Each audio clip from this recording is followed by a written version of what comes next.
তো সেদিন ছিল আমাদের বাড়িতে লক্ষ্মী পুজো। হ্যাঁ, এবার অনেকে বলবে লক্ষ্মী পুজো তো অনেক দিন চলে গেছে, কিন্তু না, আমাদের বাড়িতে হয় কালী পুজোর দিনই লক্ষ্মী পুজো। আর অনেকে এটাকে জানো অলক্ষ্মী পুজো নামে, কিন্তু এটার আসল নাম হলো দীপান্বিতা লক্ষ্মী পুজো।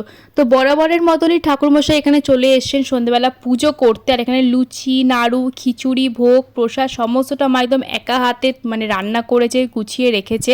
কারণ আমার ছিল অফিস আর আমি কিছুই হেল্প করতে পারিনি, আর বাবা বাজারঘাট করে দিয়েছে, আর মা সকাল থেকে এই সমস্ত করেছে। আর এখানে আমিও চলে এসেছিলাম তাড়াতাড়ি অফিস থেকে, তাই মায়ের সাথে পুরো পুজোটাই আমি অ্যাটেন্ড করেছিলাম। আর তারপরে সারা বাড়িতে মানে এই ঠাকুরের তাপ ছড়িয়ে দিয়ে পুজোটা সুন্দরভাবে শেষ হলো। তারপরেই বসে গেলাম আমি আর মা প্রসাদ খেতে। এখানে লুচি, সুজি, বাকি সব কিছু নিয়ে বসে গেছিলাম, আর খিচুড়িটা পরে খাবো বলে রেখে দিয়েছিলাম।